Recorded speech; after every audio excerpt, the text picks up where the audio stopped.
Bem-vindos ao Ribalta Podcast, um ponto de encontro sobre o teatro, sobre a política, sobre a cultura brasileira, falar das coisas que acontecem por aqui e lá fora também. Esse podcast, para o qual eu convido vocês a se inscreverem no YouTube e dar o seu like, que é importante para nós. Esse podcast nasceu de um encontro no café da manhã do Marcão, que teve a ideia, o Eduardo e eu. Como era de manhã, eu falei assim, só se for na minha casa, porque não dá para eu levantar e acordar ao mesmo tempo, né? Então a gente começou a se reunir em casa e falou assim, não, está faltando mais uma pessoa. Daí chamamos Sérgio Rover. E nós quatro se juntaram logo em seguida a Bruna Bressani, que é a nossa diretora de produção, e o Tiago Moraes, que além de ator, também é um bom diretor de estúdio, de imagem, essa coisa toda. E esse papo é o que o podcast sugere, uma conversa solta, sem regras, né? A gente pode até um interferir na conversa do outro, essa coisa toda. E hoje tem uma pessoa muito especial aqui, amiga de todos nós de muito tempo. Ela é atriz e é também uma educadora, voltada ao ensino do teatro. Estou falando da Lígia Cortez. Lígia, quem é você? Olha, em primeiro lugar, quero dizer que eu fiquei muito emocionada com duas palavras que você falou. Me veio uma coisa que eu, enfim, estou muito feliz de estar aqui com os meus amigos queridos que eu amo. E, enfim, 4 é um número muito bonito, não é? E mais 2 ali que eu tenho um carinho louco. Então, muito obrigada. Eu sou Lígia Cortez, eu sou atriz. Tentei não ser. Estudei biologia, psicologia, mas quando eu percebi que o teatro tinha uma coisa muito voltada para o outro, era uma missão para o outro e não para si mesmo, eu me envolvi de cabeça com o jeito de fazer teatro, que era muito ligado ao jeito da minha mãe e também dessa geração toda, e Augusto Boal, sobretudo, e aí comecei o trabalho de formação junto com o de atriz. E aí hoje eu dirijo a Célia Helena, Centro de Artes e Educação, né, que tem muitos relacionamentos aqui com vocês, com todos, e é uma... E sinto que o meu lugar, além de atriz, também fica hoje uma responsabilidade de entender o panorama da arte, da cultura, do teatro, sobretudo no Brasil.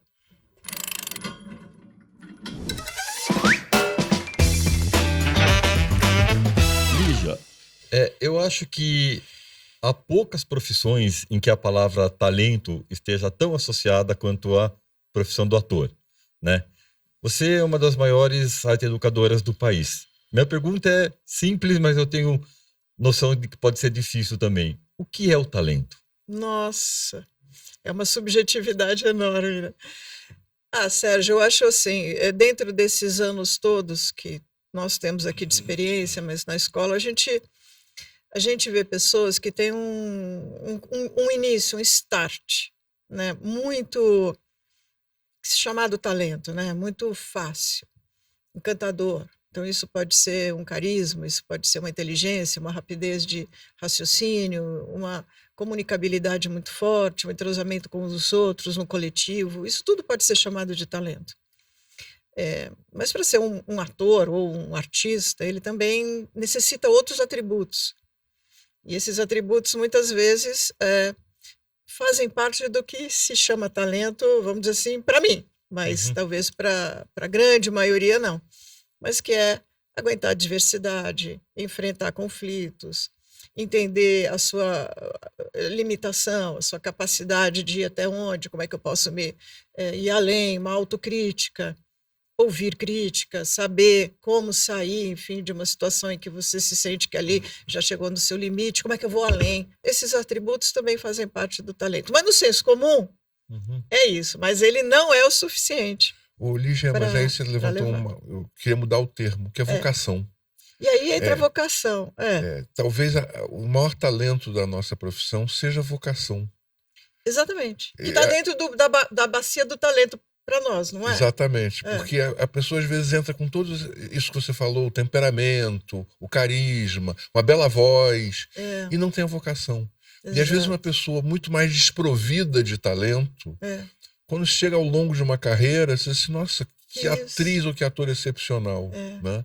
Que a vocação é alguma coisa que você quer isso mais do que tudo, você vai suportar a humilhação, você vai suportar a vaidade, superar a vaidade, né? Eu acho que então a vocação é mais importante, ou talvez seja o maior talento de um ator. E eu acho também, Tolentino, que o talento, ele depende de um contexto histórico, sabe? Eu entendo que quando a gente teve um momento em que se entendia o ser humano numa beleza, ele ser, enfim, um indivíduo profundo, de um valor pelo autoconhecimento, e a timidez entra nisso, a gente entende que o talento ele fica ali também num lugar onde a pessoa tem uma sensibilidade diferente. Agora a gente está chegando no momento da brutalidade, né? Da violência cultural. Então isso aí vai ficar para os tempos de antanhos. Agora a gente vai para outro lugar, né? Um lugar mais óbvio em relação a isso. Mas o artista acho que também... Como esse momento Desculpe, só ficar nesse capítulo do talento. O talento acho que pode ser trabalhado, né? Há técnicas, né? Que o ator deve recorrer a elas, porque é útil. Como para um atleta é útil também ter o domínio da técnica.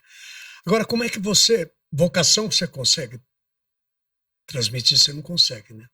Eu que sou formado em escola, por exemplo, escola eu acho importante para o ator. Qualquer escola. O ator não pode parar de estudar, não só a sua profissão, mas tudo. Mas a vocação, como é que você pode trabalhar? Às vezes a pessoa até tem uma vocação, mas uma escola pode ajudar a despertar a vocação de um ator? Ah, claro. Como? Então, acho que a vocação, essa diferença um pouco que o Tolentino aponta, e você também, ela é muito importante, porque a vocação, ela está ligada ao desejo próprio, né? Eu quero, eu preciso disso, eu preciso estar em cena, não por uma questão, vamos dizer assim, de vaidade ou narcisismo, porque daí qualquer lugar pode satisfazer, mas eu preciso ter uma compreensão do ser humano, da obra, da arte, que isso vai, né, ser uma transmissão, uma comunicação, uma expressão artística. Aí eu acho que esse desejo, ele gera um estado de vocação, um estado de compreensão. Eu acho que a vocação também tem isso, a compreensão da onde eu preciso chegar e do trabalho que eu preciso fazer para isso. Mas é uma disposição interna, é um estado, enfim, que a pessoa se coloca ou não. Agora, também nem todo mundo, o que eu sinto também, Oswaldinho, é que hoje os alunos mais jovens, eu não sei se vocês sentem isso, as pessoas mais jovens com as redes sociais e com a internet, com questões muito rápidas, essa vocação, ou este estado, vamos dizer assim, que gera necessidade de uma fibra, né, de um contexto forte, de enfrentar adversidades, etc., ele fica muito vulnerável. Ele fica muito... Vulnerável não é uma palavra também tão boa, mas, enfim, ele fica muito difícil. Eu acho que hoje as coisas estão um pouco mais, vamos dizer assim, superficializadas e enfim, a gente entende que... E como é que uma escola lida com isso? É difícil. Quer dizer, eu queria perguntar assim, qual é a diferença da escola fundada pela sua mãe, a grande atriz Célia Helena, e essa bandeira que você pegou, qual a diferença que você enfrenta da origem que você acompanhou toda a formação da escola? Como é que se lida com isso? É uma loucura, Tolentino, porque se a gente for pensar, segmentos de tempos em tempos, muda tudo. Mudou tudo. Quando abriu o Célia Helena, ele pensava assim, né? Minha mãe pensava, e o objetivo ali daquele lugar era fazer um trabalho com jovens, que não tinham lugar. A gente estava ali falando de 1970 e poucos. Não tinha lugar. Então, existia uma proposição, tanto em comunidades fora do Teatro da Liberdade, né, em vários bairros afastados, cidades também, mas de ter uma ação, espetáculos para jovem, cursos e oficinas para o jovem de 14 anos. Neste momento, o que se encontrava ali era justamente uma questão. Estávamos vivendo sob uma ditadura. Os jovens não tinham lugar, eles não falavam, eles não tinham de se encontrar. Eles não tinham a perspectiva de ter uma visão crítica sobre o mundo, eles não tinham o direito disso. E eram extremamente massacrados, vamos dizer assim. Então veio num sentido, inclusive, de dar uma liberdade de fala, de ação. E aí a gente entende um monte de Augusto Boal, Walter Benjamin, quantas coisas isso combinou com aquele momento. Depois foi passando, e em relação às crianças, naquele momento era, meu Deus, está começando essa coisa, o divórcio nem tinha começado, era desquite. Então, os pais separados, que trauma para a criança, que trauma, tal, a sociedade estava começando a viver isso. E as crianças estavam mesmo. Então, tinham questões que eram essas da época. Conforme foi passando, tudo foi mudando. Eu lembro quando a gente teve aquela cultura de massa gigante, de Xuxa, sabe, de Sandy Júnior. Não estou fazendo uma crítica, estou falando que eles foram submetidos a isso, um desejo de ser novela da Globo, capa da revista Amiga. E hoje, o que mudou radicalmente depois da pandemia, né?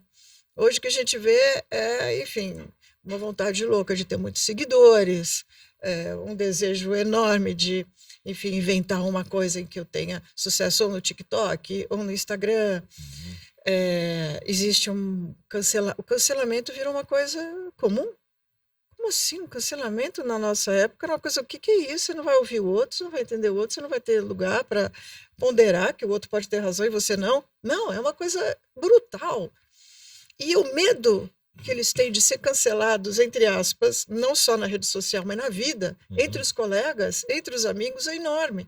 Então a gente começa a lidar com questões assim, orgânicas, fluidas, escondidas, que são da área da psicologia ou da área do comportamento humano, que leva a gente a estudar ou a entender, a conversar, que nem uns loucos, porque isso angustia a gente. Olha, profundamente. Falei muito, né? Desculpa. Não, é para falar mesmo. Imagina, quando... Vou mudar um pouco a página, mas quando eu fui um ator bissexto, quando eu era mais jovem, um pouquinho mais jovem, quando eu era ator, eu fiz par romântico com a Lígia Cortez. Onde? Eu vi. Onde? Meninos, eu vi. Nil, e ela fazia Polha em Pequenos Burgueses, com um elenco incrível, que era... Direção do Tacla. Direção do Tacla, Renato Borghi, Eti Fraser, Chico Martins, Fran Carlos Reis, Miriam Meller e Célia Helena. Né?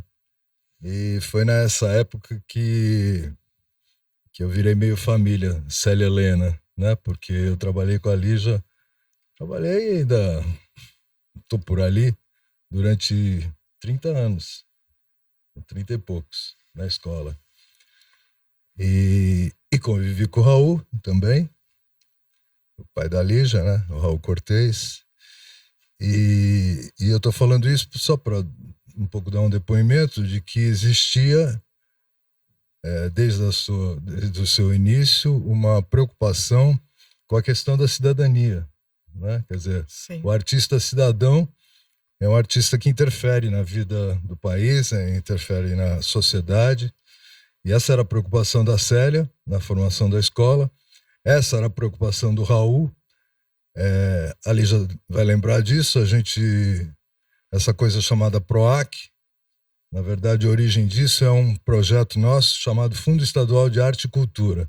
E que a gente fazia reuniões disso no Célia Helena com o Raul Cortez na cabeça, para atrair todas as estrelas. A gente invadiu a Assembleia Legislativa reivindicando esse Fundo Estadual de Arte e Cultura, com o Raul Cortez na frente e, pasmem, com a Regina Duarte junto. Nossa, esqueci disso, é verdade. Meu passado foi lama, hoje queime de fama. Viveu na lama também. O Raul é um cara que tinha uma capacidade enorme de reunir gente também, numa época onde ele podia se beneficiar da Lei Rouanet e fazer um espetáculo para 2 atores, ele fez um espetáculo com 40, que era o Rei Lear. Uma coisa rara na época. Né? Quer dizer, estou falando tudo isso porque isso é um conjunto de circunstâncias e situações que conformam um pouco a escola, que eu acho que tem a ver com a vocação, tem a ver com o talento, tem a ver com a cidadania, tem a ver com essa postura ética do artista, né? Então, eu acho que ali já tem essa preocupação. Tanto que a escola é uma escola que tem uma coisa muito singular e que vai desde a criança de 4 anos de idade até o sujeito de 90 anos de idade. Assim, né? Tem a Casa do Teatro, tem curso de técnico, curso de graduação, tem pós-graduação, mestrado, etc. Enfim, é uma coisa rara, inclusive, no mundo, né? Esse tipo de estrutura, porque é uma estrutura privada, não é uma estrutura pública, né? Então, acho que, para mim, é muito exemplar isso, né? Eu estou fazendo esse testemunho aqui, porque eu acompanhei isso tudo de perto e acompanho, do que é o papel de um artista. Eu aprendi muito com relação a isso, convivendo com você, com teu pai, com a tua mãe, com a tua irmã, que é outra belíssima artista. Elisa Otaki. Enfim, e acho que isso um pouco... se a gente internaliza esses valores, a gente tem, de fato, instrumento para lidar com o mercado, com a mania do mercado, com toda essa coisa, né? Então, eu acho assim, que é legal você pensar isso, sabe? Você pensar como essa obra cidadã, que existe aí há mais de 40 anos, significa para São Paulo e para o país uma coisa muito especial mesmo. Quer dizer, não é um ato de resistência, porque essa palavra é uma palavra cretina, é um ato de reexistência. Nós podemos reexistir, nós podemos sonhar futuros, né? E devemos, né? E acho que o Brasil, inclusive, vive um momento muito especial, que eu acho que os estudantes podem... Eu também estou falando demais, mas estou aproveitando a deixa, porque é um encontro muito especial esse para mim, que é o momento em que a gente, de fato, tem um outro paradigma cultural que está colocado, né, que eu acho que a gente pode aproveitar no ponto de vista da escola, da arte e tal, não sei o quê, que é a possibilidade de, pela primeira vez na história desse país, a gente, de fato, colocar os milicos na mira da justiça. E acho que isso tem tudo a ver com arte, cultura e com teatro. É isso. Obrigada, Marco. Acho que... Desculpa, Alice. Eu fiquei... acho que essa visão do Marco é uma visão, um contexto verdadeiro, e eu agradeço, porque eu vou tentar lembrar disso sempre, porque faz parte da minha história, a gente também se confunde. Lígia, eu li que na época que você fazia parte do grupo Macunaíma, do Antunes, e quando vocês excursionavam, né, viajavam para outros países e tal, qualquer lugar que a companhia chegasse, você ia tentar conhecer uma escola de teatro dessa cidade, desse país e tal. Queria que você me contasse, assim, nos contasse, né, como nasceu em você essa disposição, esse talento, esse interesse na parte educativa do teatro, na formação do ator, nos métodos, né? Uma parte assim que não é só o trabalho da atriz, mas o trabalho da formação mesmo de um jovem ator. Como é que a gente falou em talento, vocação, né? Como é que isso nasceu em você? Quando você percebeu que isso ia fazer parte da tua vida mesmo? Foi acontecendo, né, Sérgio? Engraçado você falar isso. O Marco acaba de falar uma coisa que é um contexto, e eu fiquei aqui me perguntando, eu nasci nisso. Eu nasci com essa visão de teatro, e em casa e na minha formação. E ontem veio lá uma entrevista a respeito da Fernanda Torres, perguntar o que eu achava da formação dela. Eu não conheço a formação da Fernanda Torres, mas eu sei a formação dela na casa dela, com Fernando Torres, com Fernanda Montenegro. E um pouco esses valores sempre ficaram em mim. E a minha questão, enfim, a minha curiosidade era... Eu estava no Antunes Filho, que era uma coisa completamente diferente do que eu tinha tido enquanto formação, que era muito Augusto Boal, que era muito teatro de Célia Helena, de Raul Cortez, de grupo, desta maravilha que foi o teatro de arena, o teatro oficina, e mesmo o TBC, mas o Antunes era muito TBC, ele era muito ligado a um teatro, ele tinha essa preocupação estética da época. E quando a gente foi viajar, eu ficava querendo entender como que era a formação em outros lugares, porque não tinha isso, não tinha o que a gente teve. Não tinha o que a gente teve com o Bob, com a oficina, no Coreia. E eu não sabia separar o que era da minha vida pessoal, que eu tive em família, ou o que era de formação importante para um ator. Acho que essa curiosidade me levou a pensar do que é feito um ator, do que é construído um ator, ou um teatro, ou um diretor. Isso foi muito interessante. E como a gente também participava, era anos 80, de festivais na Europa inteira, cada grupo que vinha era um mundo. Então, os atores de Tadeusz Kantor, os atores, né, enfim, Kazuono, foi uma coisa muito rica.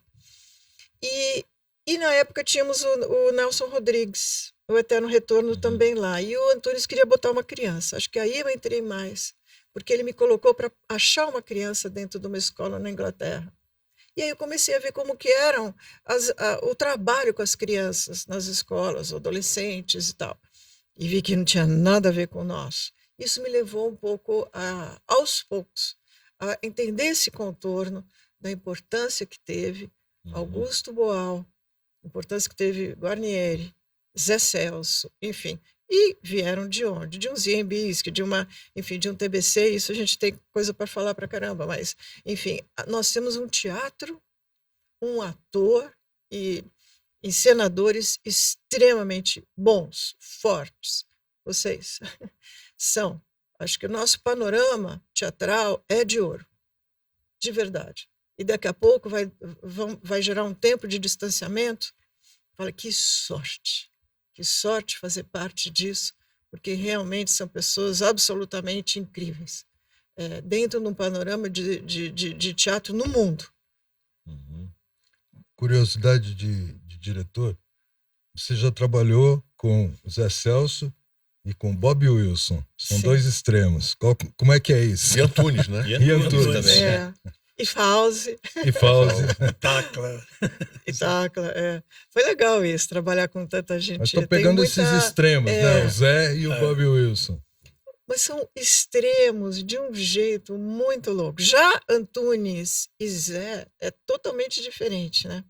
O Zé, não sei comparar assim, mas eu vou falar uma das coisas que, como atriz, que me deixou sempre muito, muito feliz, assim, trabalhar com o Zé. Primeiro que ele já entra com a gente, ele já procura um ponto de ligação. Claro que comigo tinha um monte. Então, ele não falava comigo, ele falava comigo, com a minha mãe, com meu pai, falava com uma história, a peça que minha mãe fez, a Ruth Escobar, já também entrava a Ruth Escobar, entrava tudo como se eu fizesse parte disso tudo. E ele é um pouco a verdade, né? E o Zé tinha uma coisa que assim, um ator estava bem em cena, mas ele ficava numa alegria e ele ia mais. Ele ia além. Então, quando o ensaio era bom, ele enlouquecia, aquele ensaio não parava e todo mundo não queria nem parar. Porque ele tinha realmente o prazer de ver as pessoas bem. Já o Antunes, né, só para falar só um segundinho dele, ele já tinha uma necessidade que o ator seguisse o que ele quer. Eu lembro do primeiro ensaio que eu vi do Antunes, Virginia Woolf, não era nem atriz ainda, eu fui ensaiar, eu tive que entrar, todo mundo... Então, eu entrei assim, do ladinho, o Carlito era o produtor, vocês lembram do Carlito? Sim.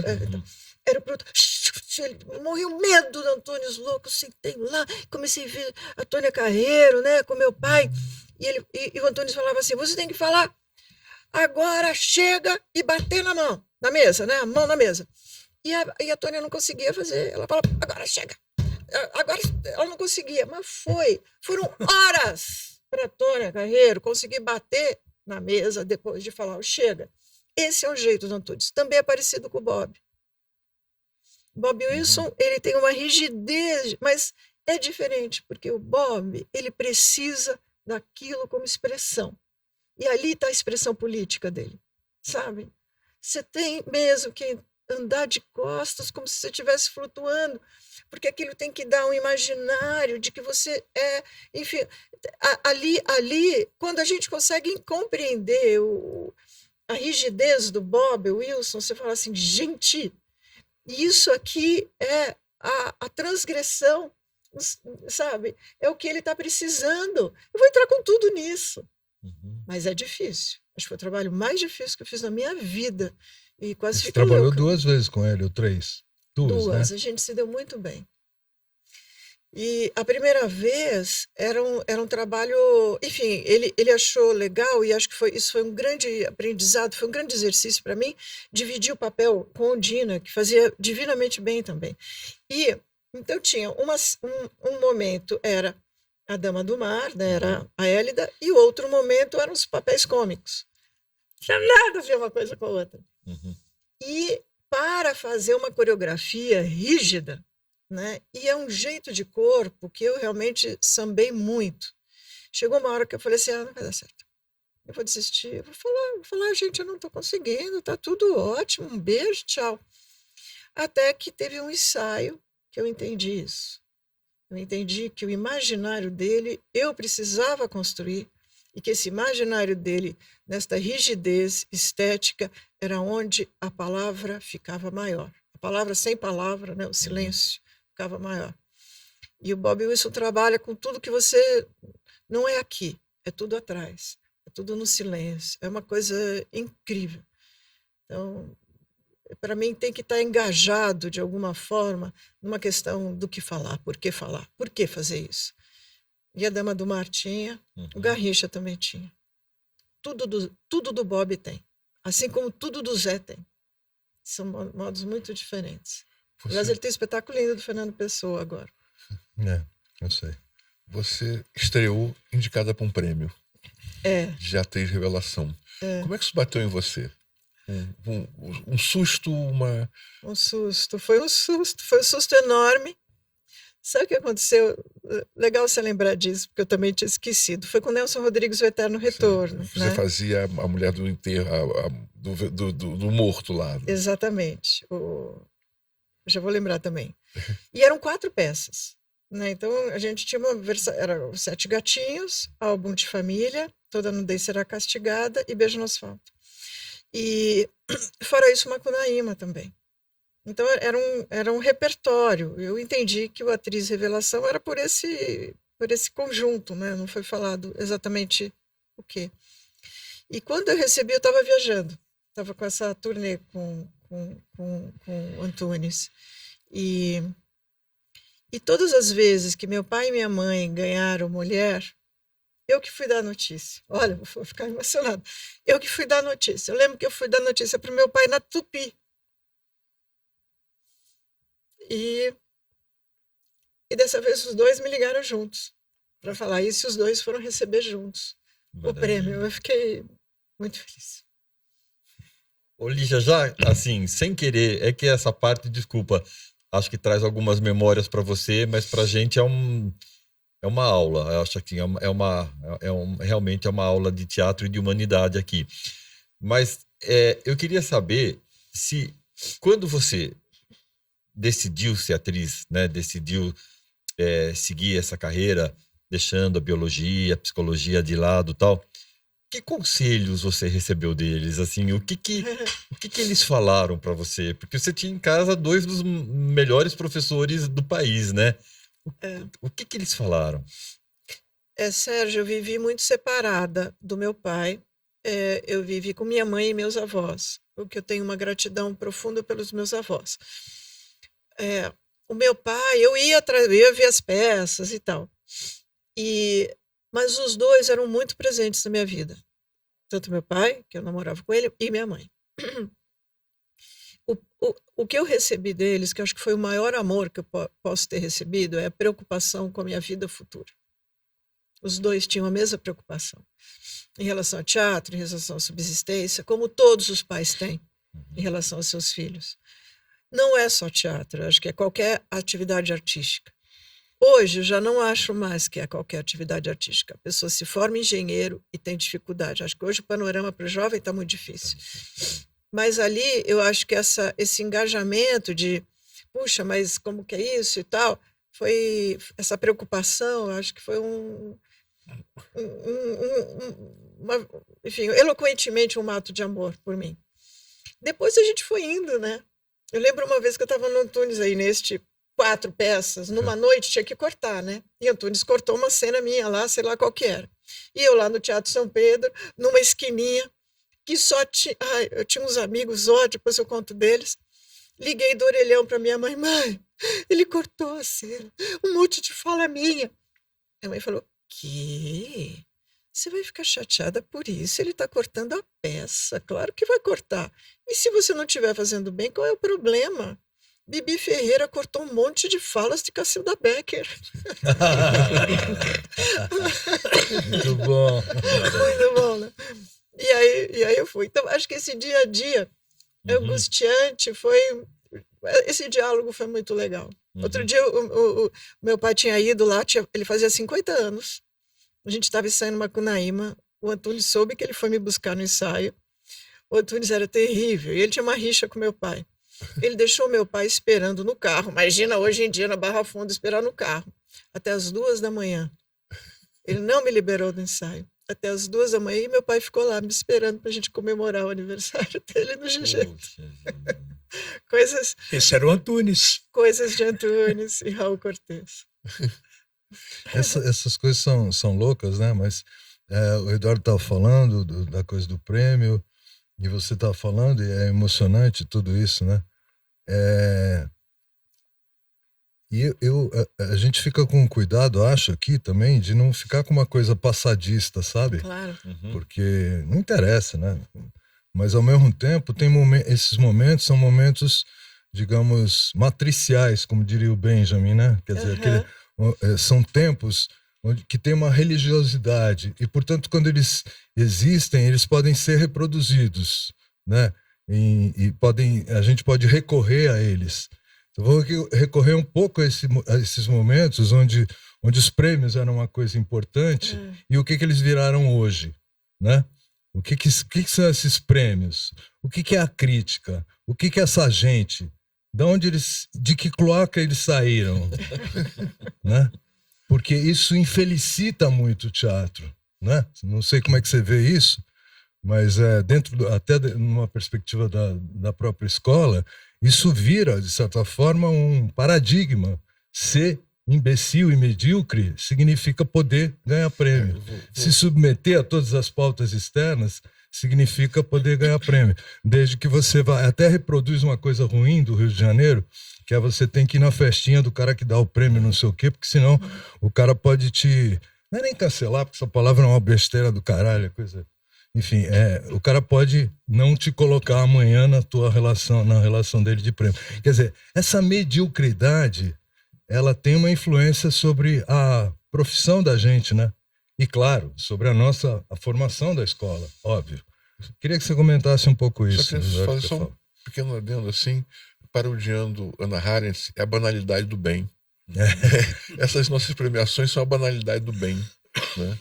Então, devolvo a palavra para você. O que você pensa? Você lembra, Tolentino, que a gente falou muito tempo, acho que era 99, sei lá, a última edição do Prêmio Mambembe, que você ganhou como diretor. Você como atriz. E aí ficou uma coisa que o prêmio acabou, não tinha nem onde a classe se reunir, nem fizeram um nem jantar falar obrigado. Que a gente não foi, né? A gente se recusou a ir receber. Não foi, Porque... Eles entregaram por um táxi. Um táxi na casa de cada pessoa recebeu um prêmio delivery. Porque no ano anterior, essa história é muito interessante. Era um ano em São Paulo, outro ano no Rio. No ano anterior, no Rio de Janeiro, convidaram a Bibi Ferreira para entregar os prêmios. E o prêmio não chegou. Então a Bibi Ferreira olhava e cumprimentava a pessoa e ia embora. Foi a coisa mais constrangedora do mundo. E aí esse ano foi assim, eles mandaram o prêmio por táxi. E o Inacem, não sei qual era o nome que tinha, que já teve, foi a SNT, foi Fundacem aí. Fundacem. Nos convidou para um jantar, que aí a gente se recusou aí, né? Porque era ridículo. Era ridículo. Mas, fala. Não, e eu não recebi essa era uma prêmio. época que quem estava dando os prêmios era gente boa. Né? Não, mas como a instituição tratou isso, né, Marco? Porque eu disse assim, não é homenagem, é sacanagem, né? Sim. Exatamente. Nesse ano eu ganhei de... Não é homenagem, é sacanagem. Esse ano eu ganhei também veio corrido. Verdade? De autor. Aí Voltaire. Também, agora vocês Eu recebi por correio também. Exatamente. Ou alguém entregou. E aí quiseram marcar um jantar numa churrascaria. Ah, vamos comer à custa do Estado. Imagina se eu comer à custa do Estado, gente, estou preocupado com isso. Exatamente. Nem com o prêmio estou preocupado. Né? Exatamente. Hoje não tem nem Não, mas, cafezinho. mas o problema não é isso. Eu acho que é o que o Marco falou, né? É quanto a coisa foi se banalizando no Brasil, e aí não é um passadismo, não é um saudosismo, era melhor assim. Porque o que não é hoje, eu acho que é isso que a gente deveria discutir agora, nesse momento. O que não é hoje? Quer dizer, que lugar é aquilo. A mãe do Brian tem uma coisa maravilhosa quando a gente ganhou um prêmio Mambembe. Ela disse: vocês ganharam aquele prêmio Mulambo, né? O quanto. A minha vizinha não sabe nada disso. E as pessoas vão se valorizando, né? Não significa dentro da nossa sociedade. Quer dizer, o quanto o que a gente faz parou de significar alguma coisa. Né? É bom lembrar que os prêmios que existiam na época, né? Quando você fala dos prêmios do seu pai, por exemplo, você tinha um prêmio que era da Air France, né? Molière. Que muitos diretores fizeram suas primeiras viagens para a Europa para visitar, graças a esse prêmio. Eu, por exemplo, também. Não, realmente tinha algum sentido aquilo lá, né? Tinha o prêmio, até hoje tem um governador de estado que nunca soube o que é exatamente voltou, aquilo. Né? Ele parou. A PCA, que era importante, e aí eu falo porque estava no início da PCA, era um prêmio realmente, teve o peso, a PCA, os críticos, né? Me lembro outro, daí veio o Mambembe, que chegou a ser um prêmio também relevante. Temos nacionais, acho que é a PETESP de São Paulo. Não, a PETESP. Mas, Oswaldo, eu só queria interromper aqui, porque senão a gente fica centrando demais na premiação. E eu acho que lugar o espaço, que espaço o teatro... Da crítica, do ensaísmo, do pensamento. Do pensamento. É um pouco isso. Quando você levantou a coisa como é que a gente pode né? aumentar esse paradigma? Como é que eu acho que é um papel tanto do artista quanto da própria instituição, das escolas e etc., mas que interessam a nós, né? Porque hoje em dia parece que assim, a gente tá com um monte de mosca em volta de um cocôzinho que a gente faz, entendeu? Como é que a gente... A expressão não é boa, mas enfim. Foi ótimo. Mas é um pouco isso. Como é que a gente pode pensar isso à luz do que já teve? Porque se não tivesse nunca tido, né? Quer dizer, aí a gente pode colocar o mercado, a mídia e etc. Mas existe um lugar também, que é o lugar do cara que observa o fenômeno, que gosta do fenômeno, que pode ter mais ambição, que pode ter mais, de fato, ambição no sentido de se aparelhar melhor para fazer o que ele quer fazer. Essa falência, contribuir, de fato. Essa falência dessa ideia do que se chama mercado. Porque eu me lembro quando eu fui assistir o Grito Parado no Ar no Rio de Janeiro, eram 3 semanas para você comprar o ingresso. Uma temporada de quarta a domingo. O quanto nós fomos abrindo mão, né? E nós também como agentes disso. Sim. Como nós cedemos a um determinado tipo de processo. A responsabilidade é nossa. Entendeu? Por isso que eu já vi assim, mas como é que vocês fazem peça de quarta a domingo? Vocês não ficam cansados? Como qualquer lugar do mundo se faz. Claro. Né? O quanto nós não tivemos uma postura de acomodamento, né? Queria que a Lígia falasse. Não, eu acho que é isso. Eu tenho muita angústia com isso. Porque em algum momento o teatro fazia um sentido muito grande na vida das pessoas. E elas gostavam, iam, porque elas queriam ouvir ideias, porque elas queriam ver. E era muito dividido o teatro de entretenimento e o teatro, né, que leva a pessoa... Tinha um público muito grande. Agora, eu não sei, eu também não quero ficar pessimista, assim, mas eu sinto que a gente perdeu a relevância muito. Se a arte é complicada, o teatro é complexo. Se não tiver um grau de preconceito gigante hoje. Ao mesmo tempo, eu fui assistir, as últimas peças que eu fui assistir, eu fui domingo, que é um dia que vai muita plateia. Gente, toda mais velha. Toda mais velha. Ontem eu estava comendo um sanduichinho e tinha uma mesa de senhores falando do teatro. Eu não vejo isso com ninguém com menos de 40. Então, a gente realmente... Eu me preocupo com o teatro amanhã.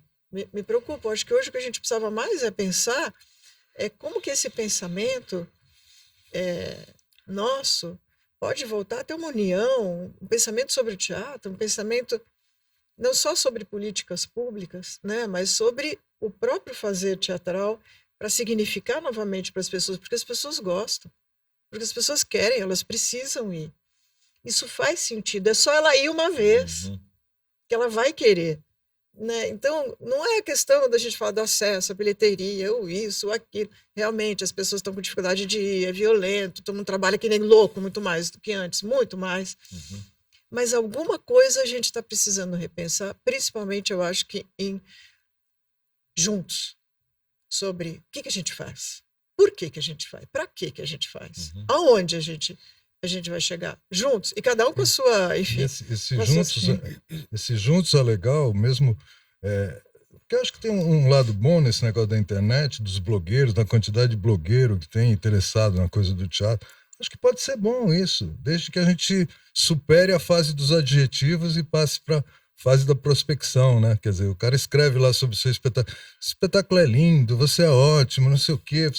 Isso é tudo ligeiro, né? A gente precisa de um outro tipo de atitude. A gente precisa criar movimento, né? Movimento com relação à arte, com relação à cultura, com relação à disputa de um projeto de nação, porque depende da cultura isso. Falta aquele super objetivo, eu acho que tem uma coisa assim, dos 20 anos do PT, e eu militei muito e milito e tal, não sei o quê, mas na verdade esses 20 anos foram dedicados a quê?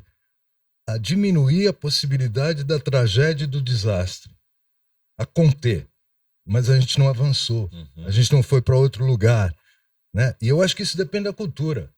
E a arte é um braço da cultura, né? Então acho que precisa fazer um movimento mesmo de salvação nacional, porque e aí eu preciso encontrar caminho para resgatar utopias, né? E não ficar no agrado a um e outro. Você não acha que as escolas de teatro teriam uma responsabilidade de levar esses jovens para sessões especiais, para discutir as peças que tenham consequência? Eu faço teatro há 45 anos e como a gente tem muita gente dando aula em escola de teatro, muitos dos atores que pertencem ao TAPA dão aula em escola de teatro, nós temos um público jovem muito impressionante. Uma vez o Jefferson Del Rio falou assim, eu fico impressionado quando eu venho aqui, a quantidade de jovens que vêm. E esses jovens foram levados por esses professores. Por acaso nós temos esse privilégio de ter muita gente dando aula, mas outras pessoas não têm. Você não acha que seria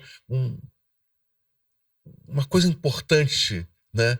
Haver um pacto com as escolas de teatro para ir e discutir teatro, levar os alunos para assistirem? Eu acho que, assim, em termos grandes, eu acho que tem... Como uma das coisas, claro. Isso não é uma das coisas, exatamente. Acho que tem várias ações, microações, em cada uma em um lugar que dá para a gente pensar e fazer. Nós estamos envolvidos com isso, né, Tolente? Então, a escola também vê isso e faz isso, e os atores que dão aula na escola, né, estão levando os meninos. Fora isso, a gente tem parcerias, onde sempre se convidam e se disponibilizam ingressos e tal. Isso é muito importante, porque a pessoa tem... Não é só que gera a recepção do público, gera plateia, não é isso. Ela precisa daquilo, ela entende que ela precisa daquilo. Mas a gente também tem que mexer com a produção daquilo, com a produção teatral, né? Então, muitas vezes, acho que a produção está um pouco perdida, eu sinto assim, e a gente está perdendo um lugar de conteúdo, né? Vocês aqui são exceções, não são exceções, não gosto de falar exceções, mas enfim, eu vejo que hoje a gente também tem uma produção teatral mais difícil, com menos recursos, uma temporada muito curta e várias coisas, não se vive mais disso, se ensaia 2 vezes por semana, quantas vezes? As pessoas precisam fazer isso porque tem outras coisas para trabalhar, e é verdade. Então, eu acho que é um contexto que geraria uma necessidade de diálogo muito forte, e talvez a escola seja um lugar desses. E de um outro lugar da escola também, porque na medida... a Célia Helena, ela sempre quis uma escola, desde Lélia Abramo ter trazido a necessidade de uma escola formal, a formalidade ela é necessária para um vínculo. para um vínculo deste aluno num aprendizado e num cenário a qual ele vai ser um profissional futuro. Ao mesmo tempo, a faculdade gera um registro de material. E esses registros que a gente vê hoje pelo mestrado que nós temos, pela faculdade, são importantíssimos no conceito, no pensamento, justamente do que tem sido feito e do que pode vir a ser. Então, a difusão também desse material e a discussão desse material, como que a escola indígena, lá não sei aonde, está pensando o teatro com seus alunos, ou como que no sertão da Bahia, esse grupo teatral de mulheres sertanejas estão trabalhando o teatro. A gente começa a abrir um pensamento sobre teatro no sentido macro, para também se ver aqui em São Paulo, Rio de Janeiro, Sudeste, e ver, enfim, essas lacunas. Ouvir o que tem sido feito dentro de uma... Você não falou uma coisa ótima, que não é resistência, mas dentro de uma reinvenção o tempo inteiro, porque é mais forte do que a gente. O teatro vai continuar. Ele é mais forte do que a gente imagina. É uma coisa natural do ser humano. Então, a gente precisava parar para pensar um pouco sobre isso. Lígia, você falou uma coisa interessante, mas queria complementar um pouco dentro do que o Eduardo disse. Vários atores do Tapa que dão aula. Maravilhoso. Sim. E os professores do Célia, pelo menos os que eu conheço, que são vários, todos têm, além de uma formação acadêmica, todos têm uma vivência de palco, né? São atores, eles literalmente, escritores, sabem exatamente do que eles estão falando e tal. Queria que você falasse um pouco disso, assim, da importância de quem ensina ter uma autoridade naquilo, porque experimenta aquilo quase que no seu dia a dia. Ai, Sérgio, eu acho isso tão importante, porque nem todo artista necessariamente é um bom professor, é um bom, enfim, difusor dos seus conhecimentos próprios, porque é uma necessidade, uma capacidade pessoal. Mas todo professor precisa exercer isso. Porque, vamos dizer assim, estar em cena, estar com a batata quente na mão, gera pensamentos do hoje, a necessidade de que o aluno entenda o hoje para gerar um amanhã, e um amanhã que todos nós vamos fazer parte. E os desafios, vamos dizer assim, artísticos, eles são grandes, e a partir do momento que o professor tem isso, e vê nos alunos o fazer criativo, enfim, e essa busca, isso gera uma coisa totalmente nova. Totalmente nova. Então, acho que é muito importante. E esse exercício também de crítica, ver o seu professor, gostar, não gostar, este diálogo do trabalho que é feito. Mas eu acho que, sobretudo, em sala de aula. Porque a sala de aula, ela é uma criação. A cada aula. Ela não é um pensamento, né, naquele sentido bancário do Paulo Freire. Ela é um exercício do aqui e agora, de o que vai acontecer. Onde todos estão ali. Claro que tem um professor, claro que tem uma pessoa experiente naquilo, mas ele também não sabe o que vai acontecer com aquelas pessoas. Ele também não sabe como que a Vianinha vai ser recebido, vai ser falado, vai ser compreendido por aquelas pessoas. Então, isso gera uma fricção. Só quem está com isso, sensível na ponta do dedo, que pode levar. Então, são dramaturgos, são diretores, são encenadores, o Guilherme, o André, são todos, do Tapa, são todos maravilhosos, companheiros. Do Folias também. Deixa eu, assim, eu acho que a gente está chegando ao fim desse primeiro programa nosso, né? Qual é o ônus e o bônus de ser filha de quem é? De quem foi? Porque tem ônus e tem bônus, né? Tem ônus e tem bônus. Os bônus são maravilhosos. A gente só sabe mais, mas qual é o peso que isso teve na tua vida? Eu fiquei muito envolvida com o peso, né? Sempre, porque, enfim, vamos combinar também que Raul Cortez não era uma pessoa assim, né? Ele tinha pessoas que amavam e pessoas também que eu, enfim, herdei um pouco a antipatia. Mas eu não sei separar, sabe, Tolentino, porque eu acho que isso é com todos os pais, né? Não, mas você teve pais, especificamente, você não teve uma cobrança na carreira por ser filha de quem é? É isso que eu queria saber. Pessoas te comparando, te exigindo coisas. Eu não me liguei nisso. Talvez você tenha sido bom, né? É uma defesa já, né? Eu sempre me incomodei com uma coisa, assim, então vamos fazer uma peça com o meu pai. Para mim era um evento fazer uma peça. Fiz 3 projetos com ele. E sempre, como que é, né, essa coisa, a filha do quer dizer, isso ficava um pouco menor em relação ao projeto que estava sendo feito, em relação à peça que estava sendo feita. Como o Marco falou, o Rei Lear era uma ação política de 40, 45 pessoas envolvidas no projeto. Então, eu me sentia parte daquilo, eu queria falar sobre aquilo, e não exatamente com, né, essa relação que me parecia mais normal, assim, menor. Mas eu nunca pensei nisso. Uma vez, eu tenho um grande amigo que é o Otávio, e ele falou assim, eu conheço poucas pessoas que conseguiram ir além, né, daquela influência, né, a síndrome da influência, e que uma delas é você. E eu acho que eu acho que foi isso, Tolentino, não me peguei muito nisso, não, eu fui indo. Mas tem ônus, tem bônus também. Os amigos, a história. Eu sou do teatro, a Gema, é a minha família. Enfim, vocês, emocionalmente.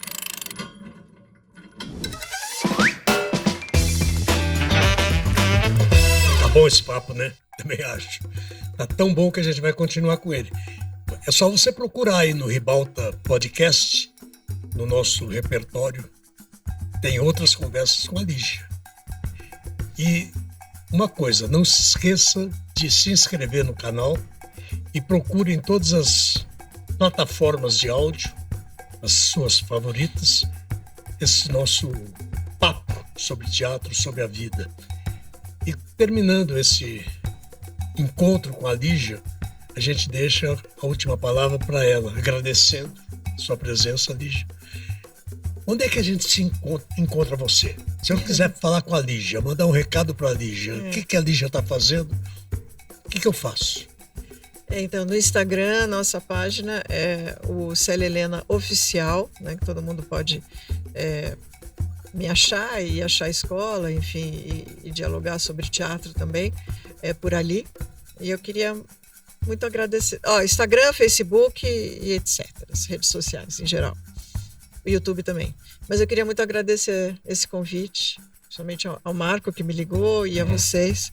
E essas perguntas tão gostosas de me levarem, enfim, um pouco pelo passado e por uma relação afetiva pelo que a gente faz, pelo que a gente ama e pelo que a gente sabe que é importante, né, para a cultura brasileira. Muito obrigada pelo convite. Obrigado você, obrigada, Lígia. Bruna. Obrigado, Lígia. Obrigada.